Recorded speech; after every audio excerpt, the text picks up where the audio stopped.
जिंदगी में ना कभी कभी कुछ आवाज़ों के साथ आपका जुड़ाव हो जाता है और उसके बाद आप उस आवाज़ के साथ ऐसे जुड़ जाते हैं जैसे अपने घर की बात हो। हेलो हाय, मेरा नाम पंकज जीना है और आज पंकज जीना पॉडकास्ट में जो कहानी मैं आपको सुनाने जा रहा हूँ वो एक रेडियो जॉकी और उसके लिसनर की कहानी है। एक लिसनर कैसे अपने रेडियो जॉकी से जुड़ा हुआ होता है, कैसे उसकी यादें एक रेडियो जॉकी के साथ जुड़ जाती हैं, वही आज की कहानी में दर्ज हैं। तो चलिए आज की कहानी को सुनते हैं जिसका नाम है आखिरी शो। समीर, वो रेडियो का एक ऐसा नाम था जिसे सुनने वाले बहुत ठहर कर सुनते थे। हाँ जी, गुड मॉर्निंग मेरी जान, कैसे हो? जब वो कोई बात कहता, यहाँ भी सब कुछ ठीक ठाक है। लोग काम तो करते हुए मंडे का रुक दिन है जाते। और आज के मंडे के दिन को जरा कुछ खुशी था उसकी आवाज में, तो वो छुट्टियां मजे से बिताई ना। आम सी बात भी कहता तो वो खास हो जाती। मैं समीर को सुना करता था रेडियो पर, कभी उसका चेहरा नहीं देखा, पर उसके बारे में सोचते हुए सोचता था कि वो एक ठीक ठाक पहलवान जैसे शरीर का लड़का होगा जिसकी उम्र बहुत ज्यादा होगी। उसकी आवाज काफी अलग थी, आम रेडियो जॉकी से बिल्कुल अलग। कभी किसी शाम जब मैं बाजार को जाता, वो मेरी साइकिल के साथ मेरे कानों में लगे मेरे फोन के ईयरफोन पर मौजूद रहता था। अच्छा लगता था उसे सुनते रहना। कभी कभी कुछ लोगों से एक अनजान रिश्ता बन जाता है। समीर के साथ मेरा रिश्ता कुछ ऐसा ही था। एक ऐसा चेहरा जिसकी आवाज़ से मुझे मोह था, जिसके बारे में मैंने कल्पना की थी लेकिन उससे मिलने की उम्मीद कभी नहीं की थी। मैं थोड़ा कम बोलने वाला लड़का रहा हूं, यही वजह है कि मेरे दोस्त ज़्यादा नहीं है। मेरी एक छोटी सी दुनिया है जिसमें मेरी सिलाई मशीन, मेरा फीता, कैंची, चौक, कुछ कपड़े और रेडियो है। मेरे मोहल्ले में कभी मेरे पिताजी का बहुत नाम हुआ करता था। वो इस मोहल्ले के बहुत फेमस दर्जी थे। सब अपने कपड़े लेकर उनके पास आते थे और वो अपनी कैंची से ऐसे डिजाइन बनाते कि सामने वाला इंसान हैरान हो जाता था। उस जमाने के जितने हीरो हीरोइन थे, उनकी फिल्मों के जैसे कपड़े डिजाइन करने में उस्ताद थे मेरे पिताजी। पिताजी के वक्त का पुश्तैनी रेडियो अभी भी रखा है हमारी दुकान में। पहले ये सिर्फ सेल से चलता था। पिछले साल जब मैंने एक सोलर प्लेट लगा ली, तब से मैं इसे बिजली से ही चलाता हूँ। वैसे अब तो हर मोबाइल फ़ोन में रेडियो आ चुका है। पहले जो फ़ोन आते थे उनमें मीडिया प्लेयर हो ना हो, एफएम ज़रूर आता था। अब तो कैमरे वाले मोबाइल और इंटरनेट के म्यूज़िक प्लेटफॉर्म ने रेडियो की भूमिका लोगों की ज़िंदगी में कम कर दी है, लेकिन मैं अब भी रेडियो सुना करता हूँ।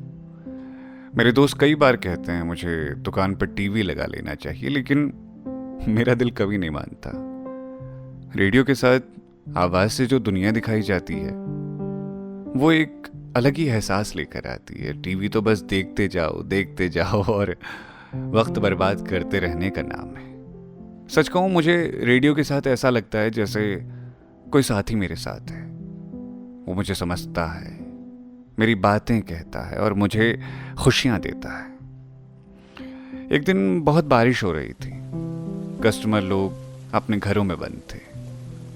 पूरे दिन गल्ले में एक पैसा नहीं गिरा।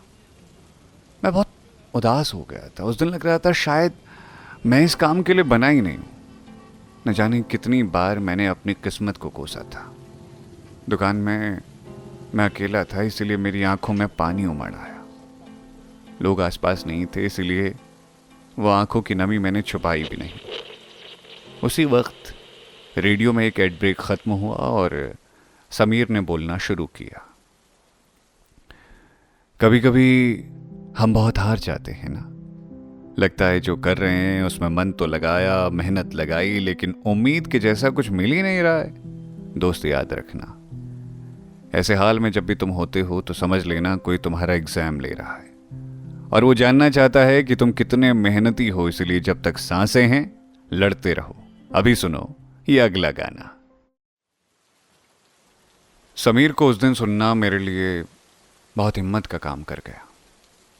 मुझे लगा यह आदमी क्या कोई ज्योतिषी है जो मेरे दिल की बात जान गया है। उस दिन का असर ऐसा हुआ कि मैंने समीर को सुनना हमेशा के लिए शुरू कर दिया।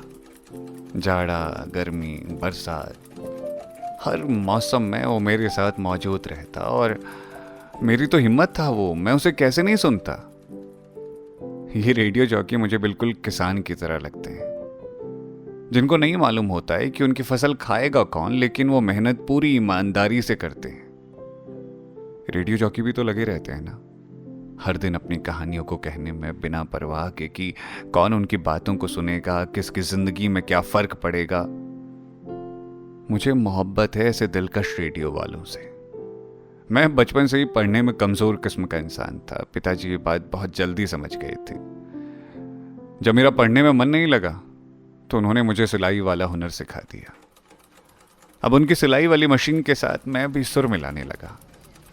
पिताजी पहले फरमाइशी कार्यक्रम सुना करते थे रेडियो पर, फिर एक दिन उन्होंने गलती से समीर का चैनल ट्यून कर लिया था। उनको उसे सुनना अच्छा लगा और तब से हर रोज़ वो उसे सुनते रहते थे। मेरा कोई जुड़ाव नहीं था समीर के साथ, लेकिन पिताजी की वजह से मुझे भी उसे सुनने की आदत लग गई थी। फिर एक दिन जब पिताजी छोड़कर चले गए थे, समीर मेरे साथ रह गया। अब समीर को सुनना मुझे पिताजी के करीब रखता था। कई मौक़ों पर समीर की बातों ने मेरी जिंदगी को भी बदला था, इसीलिए बहुत जुड़ाव हो गया था उससे। आज जब रेडियो ऑन किया, समीर ने कहा कि यह उसका आखिरी शो है, अब वो रेडियो पर कभी सुनाई नहीं देगा। मुझे ऐसा लगा जैसे पिताजी एक बार फिर से छोड़कर चले गए। एक रेडियो जॉकी जब किसी शो को अलविदा कहता है, उसके साथ अलविदा कहते हैं वो लम्हे जो लोगों ने उसे लेकर बुने होते हैं। अब नया रेडियो जॉकी आएगा, पर राम जाने उससे वैसे जुड़ना हो सकेगा या नहीं, ये तो वक्त ही बताएगा। तो ये था आज का पॉडकास्ट। उम्मीद है कि आपकी जिंदगी में भी कभी ना कभी कोई ना कोई रेडियो जॉकी जरूर ऐसा रहा होगा जिससे आपका दिल से दिल का रिश्ता जुड़ा हुआ होगा। तो देरी किस बात की, इस वीडियो को जरूर पहुंचाइए अगर उस रेडियो जॉकी के कांटेक्ट में आप हैं, नहीं तो अपने व्हाट्सएप के स्टेटस तक। अगर आपको अच्छा लगा तो इसे अपने अपनों के साथ शेयर करना बिल्कुल मत भूलिएगा। मोहब्बत देने के लिए बहुत बहुत शुक्रिया। ये पंकज जीना पॉडकास्ट की महफिल आपकी वजह से आबाद रहती है, तो शुक्रिया मोहब्बत देने के लिए।